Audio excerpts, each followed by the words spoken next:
Good evening, you're watching India First. I'm Gaurav Sawant. Big statement from the US President Donald Trump. He insists only unconditional surrender by Iran is acceptable. President Trump says no deal with Iran except an unconditional surrender by Iran. He took to social media to say there will be no deal with Iran. After that, unless there's an unconditional surrender, and after that, the selection of a great and acceptable leader.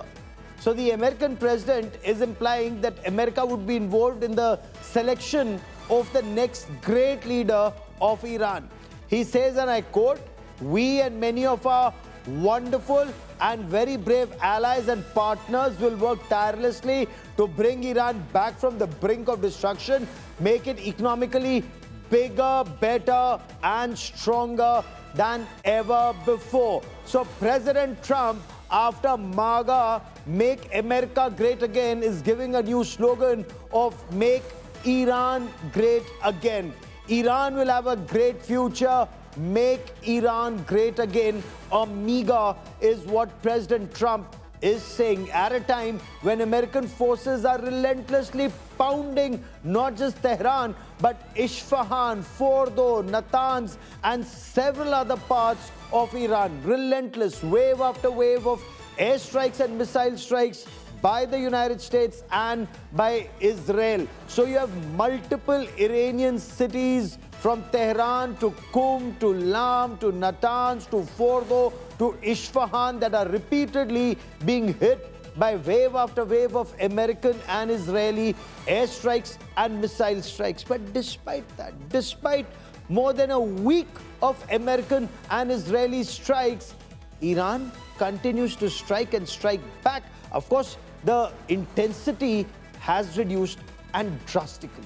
So United Arab Emirates, they've issued a statement saying UAE air defense intercepted 9 Iranian ballistic missiles even today and 112 drones.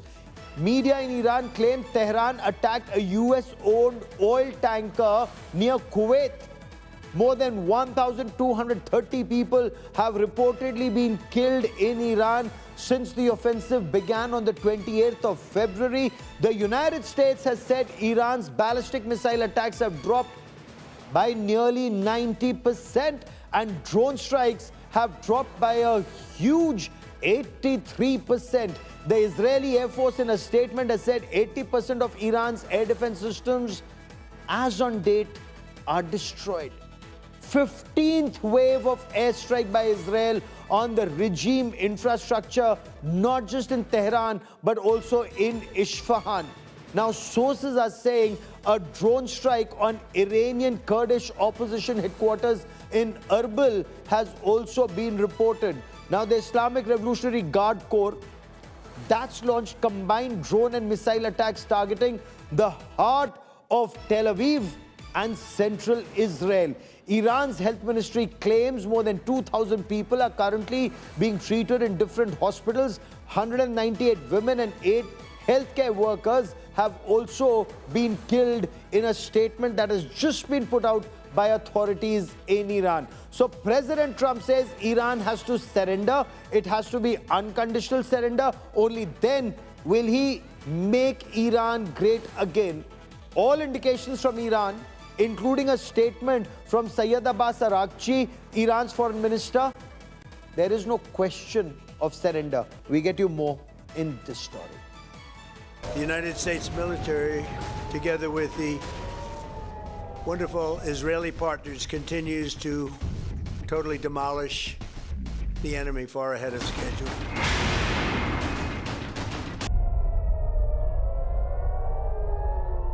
Day 7 of West Asia War. Missiles over Tel Aviv.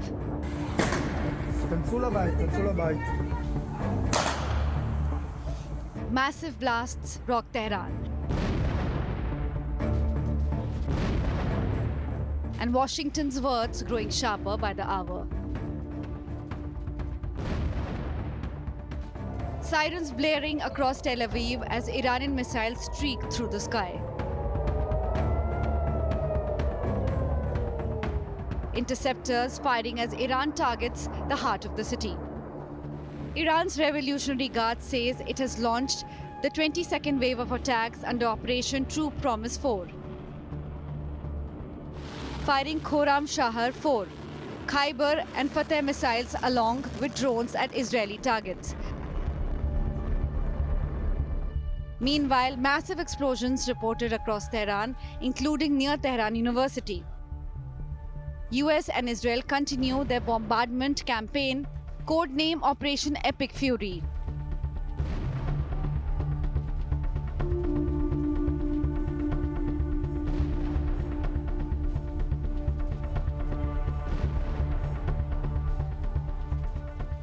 The amount of firepower over Iran and over Tehran is about to surge dramatically.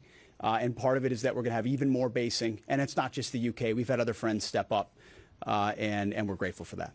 In just the last 72 hours, America's bomber force has struck nearly 200 targets deep inside of Iran, including around Tehran. And in just the last hour, U.S. B-2 bombers dropped dozens of 2,000-pound penetrator bombs targeting deeply buried ballistic missile launchers. Notably, we have also struck Iran's equivalent of Space Command. US President Donald Trump claims Iran's missiles are being destroyed every hour. They have no air force. They have no air defense. All of their airplanes are gone. Their communications are gone. Missiles are gone. Launches are gone, about 60% and 64% respectively. Other than that, they're doing quite well. I said, what's left? But they're tough, and they want to fight. And they're calling, they're saying, how do we make a deal? I said, you're being a little bit late, and we want to fight now more than they do. Israel claims near-complete air superiority, saying it has carried out 2,500 strikes and destroyed 80% of Iran's air defense systems.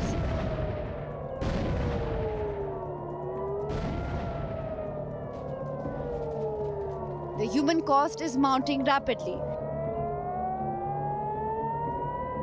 The Iranian Red Crescent says at least 1,300 people have been killed in Iran.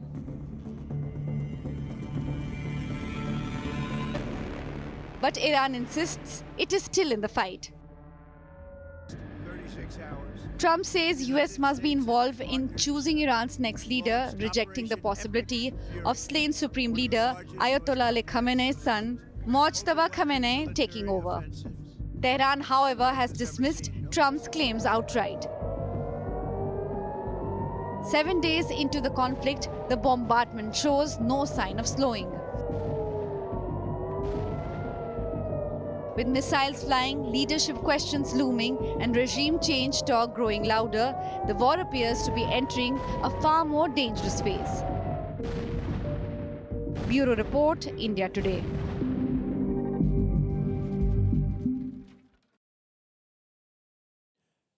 Disruptive technology is playing a critical role in the Israel-US-Iran conflict. So while the focus remains on the Iranian Shahid drones causing damage from Israel to UAE, from Qatar to Saudi Arabia, Kuwait to Oman, the United States is hitting back with Task Force Scorpion Strike.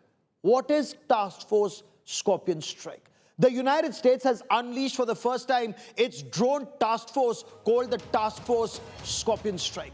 The task force has launched countless one-way attack drones targeting vital assets and vital points across Iran. And let me tell you a little more about Strike Force Scorpion Strike. The United States Central Command launched Task Force Scorpion Strike designed to deliver low-cost but high-impact drones to the fighting forces on ground, and these are being used for the first time in these operations, Operation Epic Fury. Lucas, or low-cost uncrewed combat attack system. Lucas is a drone system manufactured by an Arizona-based company for the first time in 2025. Lucas, or the unmanned kamikaze drone, weighs around 70 pounds. It has a maximum takeoff weight of about 180 pounds. It has an extended range of close to between 600 to 800 kilometers, an endurance of about 5 hours to 6 hours from takeoff to detonation. Once it takes off, it will crash into the adversary in the kamikaze drone form. Lucas has a cruise speed of about approximately 130 to 135 kilometers per hour, but a dash strike speed of close to 200 kilometers per hour.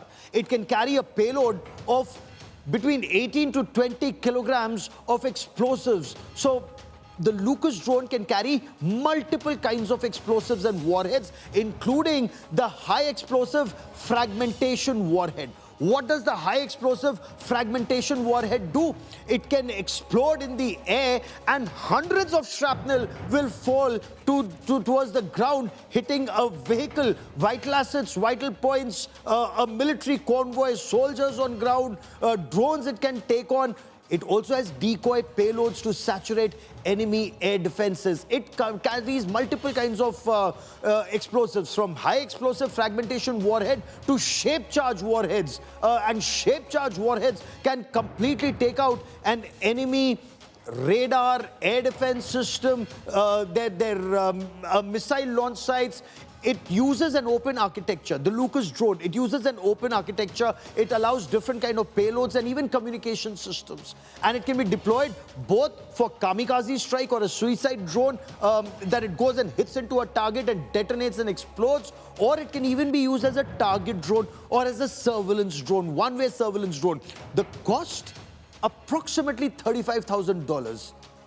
Much cheaper than the really expensive state-of-the-art American drones, the MQ-9 Reaper, for example. The Reaper costs, and again, depending on the payload, is about $20 to $40 million. But do keep in mind, the Lucas is a kamikaze drone, one-time use. The MQ-9 Reapers, you can keep using them again and again and again, and they're far more sophisticated. Their roles are very different. Drone analysts say there is tremendous similarity between the Iranian Shahid drone that was supplied to Russia in large numbers by Iran. Several were recovered by Ukrainian forces. And of course, the Lucas drone design. Delta Wing Lucas drone, and you're looking at those images on your television screen. The Delta Wing Lucas drone is about 10 feet in length, approximately. The wingspan is about 8 feet wide. Lucas features a delta wing design and a pusher propeller. So this kamikaze drone, it's powered by two-cylinder DA215 engine that gives it better fuel efficiency, better endurance, and lower acoustics and lower signature on the radar compared to the Shahid 136 Iranian drone. So what did the Americans do? And this, of course, is grapevine conversation that they recovered a Shahid drone and made something which is even better than the Shahid. Better, more powerful, more endurance. According to reports, it actually incorporates advanced technology like satellite data link integration, AI-enabled mesh networking, and that's amazing for a swarm drone attack when hundreds of those drones come and carry out operations. Also, the anti-jamming capabilities and the nose-mounted gimbal camera for very precise target acquisition.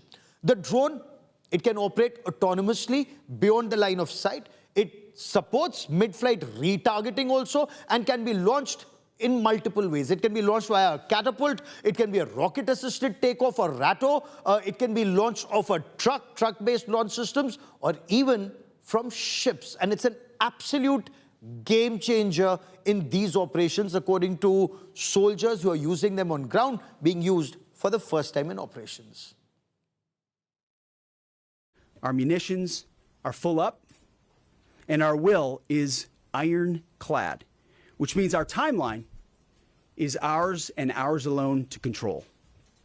As long as it takes to ensure the United States of America achieves these objectives. And as we flow more forces, and as we flow more capabilities, and as our munitions, as we're flying over the top, have even more devastating effects, we set the tempo, we set the timeline, led by the commander on the ground. Our ear is to the ground to listen to Admiral Cooper. What he needs and what he needs, he will get.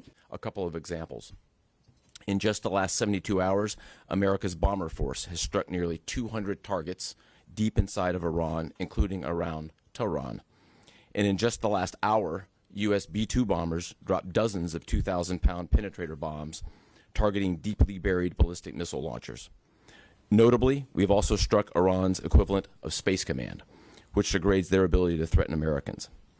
Then, if I just look back over the last 24 hours of the operation compared to where we were at its start, ballistic missile attacks have decreased by 90% since day one. So, about a week into this conflict, did Israel and the United States underestimate Iran's capability to strike and strike back, and of course, Iran's staying power in combat? Iran has claimed it hit an oil tanker of Kuwait and continues to fire missiles and the Shahid drones in the direction of Israel and Arab countries in the region, targeting American interests and Arab nations. So joining me on this India First special broadcast is Zvika Klein, editor-in-chief of the Jerusalem Post. Zvika Klein, welcome. How does Israel view the progress of this conflict at this stage? Israel and the United States both claim they have total or near total air superiority or supremacy, with 80 to 90% in reduction in Iranian missile and drone attacks, and yet strikes have spread to Azerbaijan and also to Gulf allies. Apparently, they're running low on interceptors to target incoming Iranian drones. Is Israel winning? Is the United States winning? Or is Iran staying very strongly in the battle even now, sir? Hello, thank you for having me. Israel is winning, and the United States is winning. The amount of attacks and the level and the velocity of the attacks is something that hasn't been seen in years, maybe ever seen before. The sophistication and the cooperation between the U.S. and Israel is so close. Generals in the Israeli army said, they've never spoken so much English, and that's because of the cooperation with these countries. And I'll add another level to that is we're seeing some sort of a paradigm shift, which is not, totally changed, but the Middle East has changed. Suddenly, there are all these countries with the United States, with Israel, against Iran, when Israel is actually usually the one being criticized and the one that these countries are fighting against. So it's a very interesting and historic moment. But will this interesting and historic moment that you speak of, yes, with the decapitation of Ayatollah Ali Khamenei, partial success was achieved. Regime remains strongly entrenched. Word from Iran is they're still calling the shots. They remain in control, and they say if Americans and Israelis want to put boots on ground, they're welcome to try. This would be perhaps another Vietnam for the Americans. Right. So first of all, I mean, it's only been 6 days since this war has begun. So there's still time, and there's still ability to make changes. I will say that yes, the IRGC is still ruling Iran, and that's the biggest challenge: how to topple a regime, but not only to topple a regime, to actually allow and enable a solution that is relevant for the Iranian people. And the impact is being felt by the region and the world. Energy supplies are disrupted and severely disrupted. Aviation is severely disrupted. People are unable to be in touch with their loved ones in different parts of the world, cannot reach there. Was all of this war-gamed by America and Israel in your appreciation? Would there be mid-course corrections? And is Iran doing better than anticipated initially? I would say the opposite. I think Iran is doing less good than what was expected. I can tell you that, President Trump also said at the beginning, the first few days of the war, he said things are moving a lot faster than what we expected.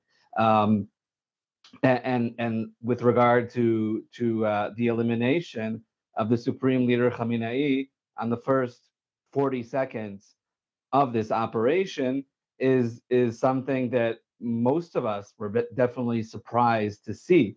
Sometimes you would see this within an operation, but actually that's what launched the operation and the assassination of a lot of the leadership of the IRGC. So, and obviously, yes, this is turning into a mini world war in a sense. And from Israel's point of view, it's Israel's survival. This is a regime that not only claims it wants to wipe Israel off the map, it actually tried to do so.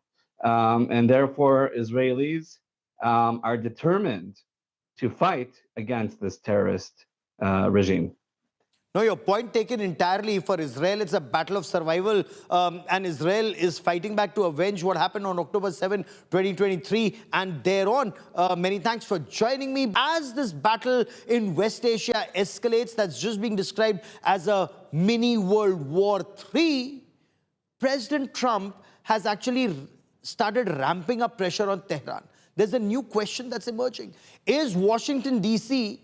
now directly exploring the Kurdish front against Iran, opening the second front? The US is engaged with Iranian Kurdish groups, holding talks with Kurdish leaders, though the White House, at least as of now, it is implying that those conversations are linked to the American base in northern Iraq. But at the center of this discussion is the KDPI, the Kurdistan Democratic Party of Iran, an Iranian Kurdish group, an opposition group that's been seeking greater autonomy for the Kurdish people since 1945 and operates largely from bases in the northern part of Iraq. Tehran, however, looks at the KDPI and other Kurdish groups as armed separatist insurgent groups. If Kurdish fighters do enter this conflict, as is widely being anticipated as America's plan B, it may be seen as a major game changer, because the war so far has just largely been fought through airstrikes and missile strikes. Boots on ground may just mean getting the Kurdish people to start from the periphery and start moving towards the core. The Kurdish push could potentially open the ground front along Iran's western border. And we'll just explain that territory to you, because the Kurdish held control partially in Iran, partially in Iraq, partially in Syria, and a small part in Turkey. So that is the wider Kurdish held area of Kurdistan, as they call it there. Officially, Washington, D.C. says its goal remains destroying Iran's missile manufacturing capabilities, missile strike capabilities, their naval capabilities, and preventing Tehran from acquiring a nuclear weapon. But is regime change through the Kurdish people and also through the Sistan-Balochistan route? Is that the plan? At cross-border, Kurdish operations would actually require approval from the Iraqi Kurdistan region, which controls the territory from where such operations are expected to be launched. Iran is actually responding already to any such possibility. Iran has carried out a series of drone and missile strikes on these Kurdish bases in Iraq, and it's escalating. Perhaps that's a warning shot that's being fired. Don't even dare, don't even try. All of this suggests that if the Kurdish front opens, the war could enter an entirely new dimension. We get you more in this.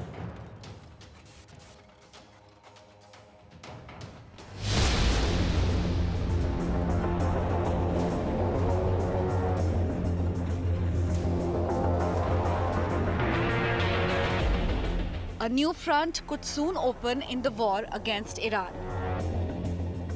Not in the skies, but on the ground. Reports suggest Washington is exploring the possibility of Kurdish fighters launching cross-border operations from Iraq into western Iran. President Donald Trump has told US media a Kurdish attack on Iran would be wonderful and that he's all for it. Trump's remarks is fueling speculation that Washington could be exploring Kurdish forces as a pressure point against Tehran. Reports suggest Kurdish fighters could be armed to launch cross-border operations, forcing Iran to divert troops away from main battlefield. The White House, meanwhile, has completely denied the reports. the Trump administration reportedly is considering arming Kurdish forces in the hopes of inspiring a popular uprising in Iran. Could you comment on that report? I can comment on the fact that the president has held many calls with partners, allies, and leaders in the region, in the Middle East. He did speak to Kurdish leaders with respect to our base that we have in northern Iraq. But as for any report suggesting that the president has agreed to any such plan is completely false and should not be written. The Kurds, a stateless ethnic group of nearly 30 to 40 million people spread across Iraq, Iran, Turkey and Syria, have long had tensions with Tehran. But the idea is already facing pushback. The Kurdistan regional government in Iraq has strongly denied involvement. Spokesperson Peshwa Hauramani called reports that Iraqi Kurdistan would help arm or send Kurdish opposition groups into Iran completely unfounded. He says the Kurdish region is not part of any plan to expand the war and instead supports peace and stability.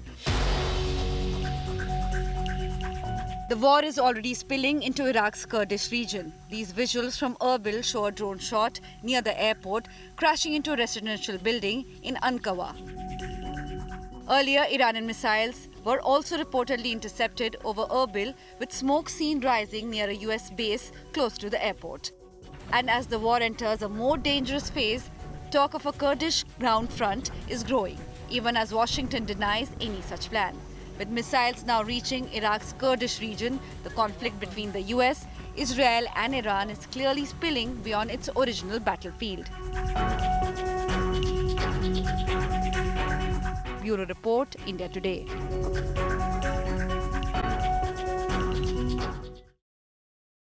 So even as this conversation about a possible Kurdish front against Iran, this conversation increases and intensifies, history actually explains why Kurdish groups remain deeply cautious, apprehensive, and even suspicious about the intentions of Washington, D.C. Because this relationship has long been marked by strategic cooperation and repeated disappointment. Take, for example, 1988. Saddam Hussein carried out a chemical attack, gassing thousands of Kurdish people. Just a few years later, 1991, the first Gulf War, United States actually encouraged the Kurdish groups to rise against Saddam Hussein's regime. March 1991, Saddam Hussein's forces in Iraq, they brutally crushed the Kurdish uprising, and they expected, if the Kurdish groups expected that the Americans would come as the knight in shining armor, that really didn't happen. It was only in April 1991 did the US and allies step in, but established a no-fly zone in northern Iraq to protect the Kurdish population. Then again, let's talk about the second Gulf War, 2003. The Kurdish Peshmerga fighters, they fought alongside the US forces during the invasion of Iraq, and they played a very critical role. You know, when the forces were marching from the north towards Baghdad, these forces played a very critical role in toppling Saddam Hussein. But despite expectations, that independent Kurdish state did not emerge. Kurdish regions remain a part of Iraq, a part of Iran, a part of Syria, and a part of Turkey. History explains why many Kurdish leaders remain very apprehensive. They may be used yet again and abandoned. I want to bring into this conversation Brigadier General Reservist Yossi Kapawasa. He's heading the Jerusalem Institute of Strategy and Security, joining us on this special broadcast. Also with me is Daniel Silverberg, former Pentagon and Capitol Hill official. Gentlemen, welcome. Great to have you back. Brigadier General Kapawasa, reports indicate that Kurdish groups have been used and abandoned by the US in the past against Saddam Hussein in Iraq. 1991, 2003. Reports also indicate President Trump spoke to some of these groups and leaders. Will this work this time? How do you read this? Well, I think the Kurds are part of the Iranian opposition. The Kurdish factions that are located in Iraq are part of the Iranian opposition, and they share the burden of removing the Islamic Republic from power and replacing it with a government that would care about the people of Iran and try to make their life better. And what they have in mind is have more autonomous power for the Kurds in Iran. They know that the rest of the opposition is very sensitive to the idea that they would like to have a separatist attitude towards what needs to happen in the future. They are aware of that, and I think they are cautious not to cause any trouble in this respect. But unlike many other groups, they are able, if they are being given the necessary equipment and ammunition, they are able to conduct some military operations in the areas of their concern, and that's something that the Iranian government is very worried about. They took all kinds of precautionary steps to face such an attack, and the rest of the Iranian opposition is following it very closely to make sure that there's no separatism, because they are very concerned about that too. Because if the aim is to target the regime from within and use the people, there is some conversation that you use the Kurdish people in the north, you use the Baluch people in the Sistan-Baluchistan region, there are other ethnic groups, and then from different flanks, the periphery attacks the core. Is that more wishful thinking in your appreciation, sir? It's hard to say, but I think the major burden lies on the shoulders of the Farsi part of the population, the people of Tehran. In order to topple the regime, you need to cause some demonstrations and to see the people of Tehran take to the streets and remove the power, remove the existing regime from power. That has to happen, and what we are all telling them is that they should be prepared and ready for that when the time is ripe. And for the time being, what we are doing, we are working on weakening the regime and weakening the security apparatuses of the regime, so that eventually the time will be ripe for the people to go out to the streets. Not only in Tehran, but all over Iran, including in other places, in Baluchistan, in Kurdistan, in whatever. That's a very important point you're making, that you're waiting for the right opportunity, waiting for the right time for the Farsi people, the Persians of Iran to rise, and not just the Kurds in Kurdistan or the Baluchis in Sistan, Baluchistan to rise from the periphery. The core has to explode. Daniel Silverberg, 6 days into this operation, or almost a week into this operation, do you see that happen? Do you see the regime weakened enough for the people to rise either in the periphery or the core? Or do you still see the regime very firmly entrenched despite Ayatollah Ali Khamenei being decapitated? Because within Iran, they're saying there'll be a new Ayatollah in place. The systems are still working, and strongly. Gaurav, it's good to be with you again. Thanks for having me. I have to say the pronouncements coming out of Iran remind me of the Baghdad leadership's grand pronouncements in 2003. A lot of bluster and not a lot of reality there. This is unquestionably a system right now under tremendous strain. Clearly, some decision-making capability is still in place. They're able to determine what targets to hit. They just went after an Amazon data center facility yesterday that showed that someone is clearly making targeting decisions. But to say that the regime, everything is fine, business as usual, obviously there's a fair amount of bluster there. The signals that I'm looking for of where this goes from here and whether the regime will crack is, are we going to be hearing from people inside the security apparatus communicating to the US, some even publicly, saying there is an alternative here? We're not seeing those just yet, so I think it's going to be a little bit of time before this regime truly cracks. Would you want to hazard a guess on the timeline, an informed opinion, considering multiple waves of airstrikes and missile strikes have been carried out on Iran, wave after wave, and America is officially saying 90% of the Iranian missile strike capabilities have been taken out, 86% of their drone strike capabilities have been taken down. How long before they're no longer either an air power, missile power, or even a naval power? I'm pleased you asked the question that way, because you really have to assess military sector by sector, capability by capability. Unquestionably, Iran is going to be able to harass its neighbors and harass Israel through low-tech drones, through low-level missile capabilities. But clearly, its ballistic missile capabilities has been seriously degraded. I saw a statistic upwards of 80 to 90%. And what people don't realize is Iran wasn't posing just a nuclear threat. The ballistic missile capability was a tremendous regional threat that likely motivated President Trump to want to take action here. So I think the missile threat is degraded. Clearly, the naval threat is degraded. But Iran still maintains any number of asymmetric capabilities that could have devastating global impacts. One, they're showing it in the Strait of Hormuz. If you can't get shipping through the Strait of Hormuz, all countries are going to feel that hurt. Two, don't discount that with Iran's regime up against the wall, they could deploy their asymmetric tools, namely terrorism.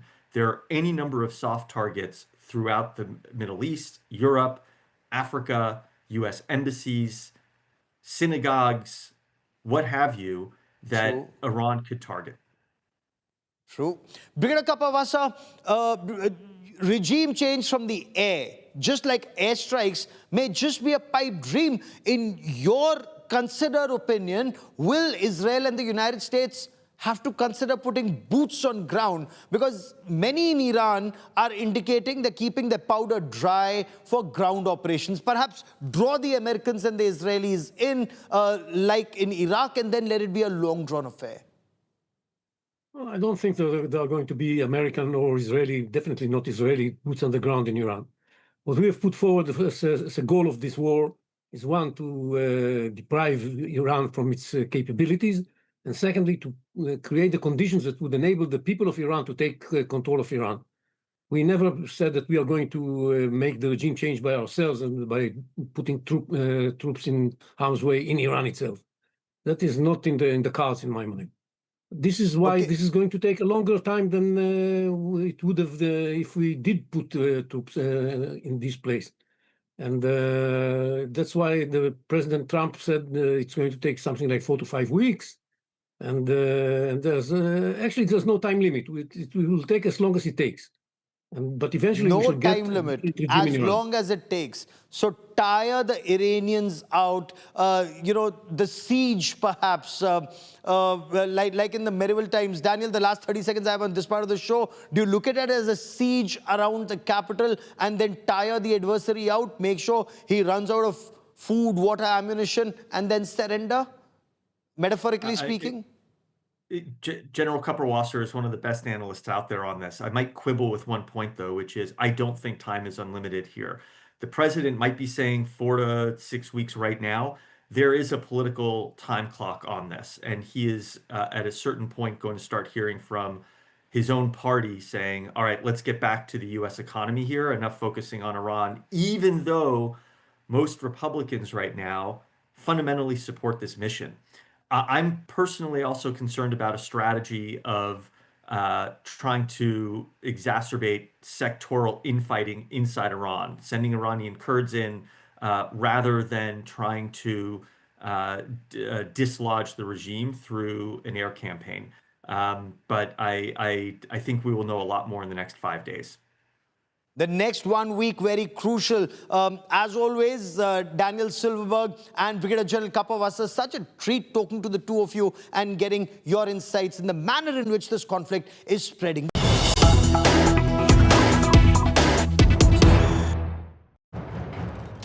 News just coming in, Israeli Defense Forces claim they've targeted a senior official of the regime, and I'll come to that story in just a moment. But the story I'm coming to right now is massive escalation along the Pakistan-Afghanistan border. The Durand line is on fire. More than 1,15,000 people have been displaced in Afghanistan due to the conflict, and there's a massive spike in tensions along the 2,600 kilometers of the Af-Pak border.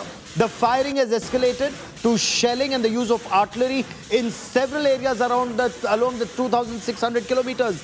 Afghanistan's Ministry of Defense in a statement said they've hit Pakistan Army's installations at multiple locations along the Durand line, destroying a large number of Pakistani posts and shooting down a Pakistani drone just about an hour back. Pakistan hit back, saying they've carried out both airstrikes and ground strikes against Afghan military targets, including inside Kandahar, targeting senior Taliban commanders. The fighting has been on for a week plus. It's escalated. Despite multiple interventions by friendly countries to make sure that there's a ceasefire in place, Turkey, in fact, has offered to mediate, but Taliban insists they will avenge the killing of Afghans in the Pakistani airstrikes. Pakistani government spokesperson a short while back denied any negotiations are underway to end the current conflict, saying there is nothing to talk about with Afghanistan. There will be no dialogue. There are no negotiations. The UN mission in Afghanistan has said 56 civilians have been killed in the current conflict in recent days. Taliban government in Afghanistan says 110 unarmed civilians have been massacred by Pakistan, both in airstrikes and ground strikes. The current round of escalation between Pakistan and Afghanistan started on the 16th of February, when 11 security personnel and a child were killed in a suicide bomber when he rammed his explosive-laden vehicle at a security checkpoint. And this happened in Bajaur.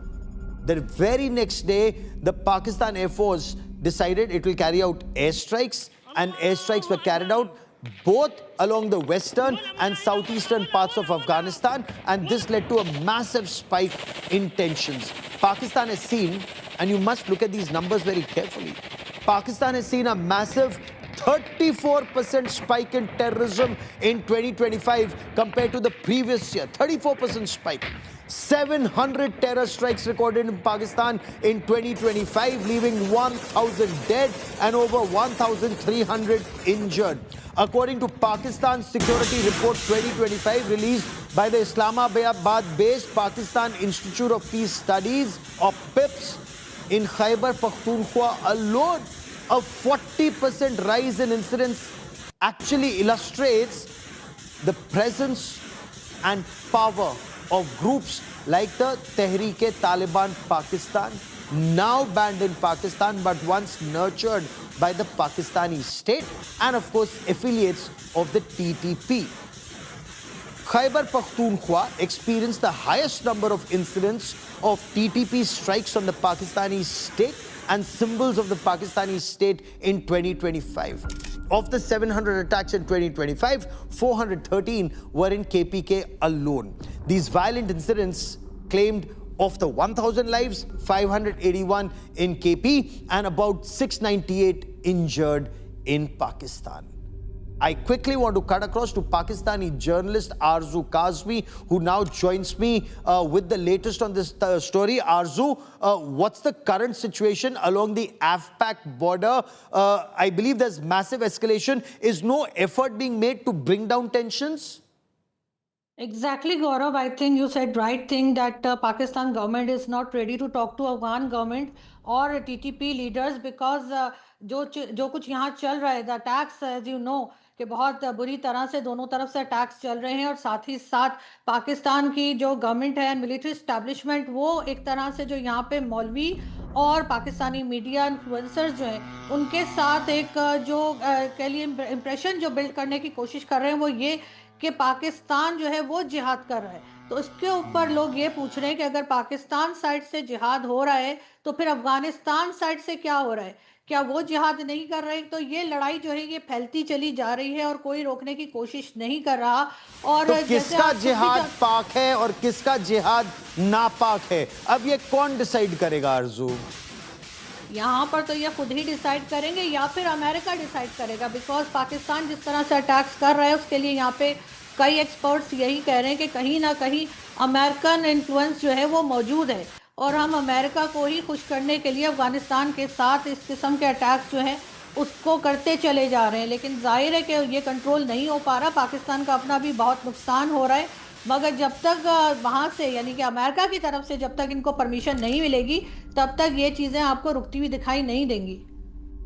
Pakistan ने क्या असल में America को promise कर दिया था कि Bagram airbase America को मिल जाएगा और पाकिस्तान इंश्योर करेगा कि तालिबान वो एयरबेस दे दे अमेरिका को? देखिए गौरव, ये ऑफिशियली तो अनाउंस नहीं किया गया, लेकिन बहुत सी चीज़ें ऐसी होती हैं जो मेरे आपके जैसे और बहुत से जर्नलिस्ट जो हैं वो बगैर कहे गवर्नमेंट के भी हम अंडरस्टैंड करते हैं कि क्या हो रहा है। तो ऑब्वियसली इन्होंने ये सब कुछ प्रॉमिस किया होगा। ये लंच डिनर और ये जो विजिट्स हो रहे थे ये ऐसे ही तो नहीं थे, इनको बिला वजह तो नहीं बुलाया जा रहा था बार बार के वहाँ जाकर विजिट कर रहे थे और लंच पे जा रहे थे। तो डेफिनेटली पाकिस्तान से कुछ डिमांड्स की गई थी जो हमेशा की जाती हैं और इससे पहले भी इसी तरीके से होता रहा है। एक बार फिर वही सब कुछ देखने को मिल रहा है और बॉर्डर के ऊपर बहुत ज़्यादा टेंशन है। पाक अफगान बॉर्डर पे शायद मीडिया इतना रिपोर्ट भी नहीं कर पा रहा जो हाल इस वक्त वहाँ पर है। और डर अब इस बात का भी है, Arzoo, we are being told that the Iran Balochistan border that could also be on fire, क्योंकि बलूचिस्तान में भी टेंशन बढ़ रहा है और कहा जा रहा है कि सिस्तान बलूचिस्तान और पाकिस्तान बलूचिस्तान वाले वो बॉर्डर पर भी आग भड़कती जा रही है या फैलती जा रही है। इसके बारे में आप क्या बता सकते हैं? देखिए, डेफिनेटली बलूचिस्तान भी इस वक्त एक is a very sensitive area जो है, पहले भी था लेकिन अभी और भी ज़्यादा हुआ है और दोनों तरफ जो है एक तरह से आधी कंट्री समझे एक तरह से जो है वो प्रॉब्लम में है।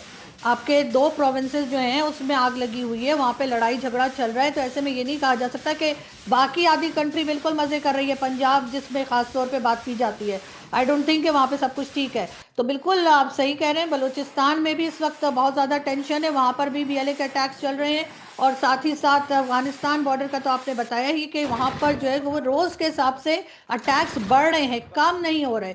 और उसके बाद स्टेटमेंट्स भी चलती जा रही हैं कि ना ये बात करने को तैयार है, ना ये कोई बात सुनने को तैयार है। तो जब तक इनको, जैसे मुझे तो साफ मैं कहूँगी कि अमेरिका की तरफ से ही ऐसा लग रहा है कि कहा गया है सब कुछ करने को, वरना थोड़ी सी अकल तो इनमें होनी चाहिए थी कि ये कर क्या रहे हैं। क्योंकि जिस तालिबान को पाकिस्तान ने पालपोस कर बड़ा किया, 20 साल दुनिया भर की गाली सुनकर पाकिस्तान में रखा, वो तालिबान अब केवल बॉर्डर पर ही नहीं, खैबर पख्तूनख्वा में पाकिस्तान को इतनी बुरी तरह ठोक रहा है। The kind of attacks that are taking place. Arzoo, क्या आप इस बात का डर है कि ये जो आग है ये पाकिस्तान के पंजाब सूबे में भी बढ़ सकती है, वहां फैल सकती है और ये पाकिस्तान के लिए सबसे बड़ा टेंशन होगा? एक बड़ी खबर स्कर्दू में भी आ रही थी कि स्कर्दू में भी टेंशन बहुत ज्यादा है, पाकिस्तान आर्मी ने गोलियां चलाई, स्कर्दू में कुछ लोग मारे गए हैं। देखिए, डेफिनेटली अगर ये कंट्रोल ना कर पाए पाकिस्तान की गवर्नमेंट और मिलिट्री एस्टैब्लिशमेंट तो ये चीज़ पंजाब तक भी पहुंचेगी। और ये बात तो TTP और अफगानिस्तान से कई बार कहा जा चुका है कि अब ये चीज़ सिर्फ KPK तक नहीं रहेगी और ये चीज़ आगे बढ़ेगी। और शायद गवर्नमेंट इसके लिए परेशान भी है, लेकिन मुझे लग रहा है कि ये कुछ कर नहीं पा रहे हैं। अमेरिका के आगे इनकी एक नहीं चल रही और ना ही अमेरिका को साफ इनकार कर पा रहे हैं। लेकिन बहरहाल ये चीज़ मुझे नहीं लगता कि सिर्फ KPK तक ही रुकेगी। Arzu Kazmi for joining me here on this India Today special broadcast from Pakistan. Many thanks. The situation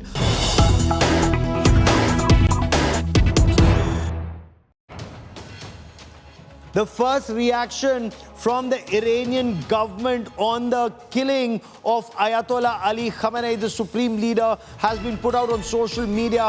There's a post that's been put out that says the Zionist regime has made a big mistake. Its consequences will make the regime desperate by God's grace. West Asia war continues to escalate every day. Israel Defense Forces claim they've targeted senior members of the leadership of the regime in Tehran. Senior Iranian commanders are being targeted in Tehran. The Israeli security forces, the armed forces, they've carried out 15 waves, one after the other. Just a short while back, the 15th wave of missile strikes and airstrikes targeting infrastructure, symbols of power and the regime in Tehran and Isfahan. About 50 Israeli Air Force fighter jets, they've targeted Ayatollah Ali Khamenei's underground bunker in Tehran. Information was that some leaders of the regime were still taking refuge in the bunker. White House economic advisor Kevin Hassett has said that the US military is actually preparing to ensure commercial shipping can move safely through the region even as missiles and drones and aircraft are flying through the region. The main effort right now is to ensure sea lanes of communication and especially that very crucial choke point, the Strait of Hormuz, is kept open. America initially indicated it may escort oil tankers. additional security may be deployed in that area. Now, there is a massive rise in geopolitical tensions in this area. Now, a high-ranking member of the United States Senate Foreign Relations Committee has accused Russia of targeting Americans in West Asia and in Ukraine, criticizing what is being described as a relaxation of sanctions and warning that such a move could invite further aggression on the United States and American interests in the region. When you look at the ground situation, 28th of February, the decapitation strikes happened. But subsequently, if the United States hoped that it would be in a position to ensure that thousands of people or lakhs of people take to the streets against the regime and topple the regime, that clearly has not happened. And now it is being said these operations will not just continue, but intensify, and additional resources are being mobilized. The first indication that the United States and Israel are in this for the long haul. What will it lead to? We'll track that story very closely. That is all I have for you on India First this evening. Many thanks for watching.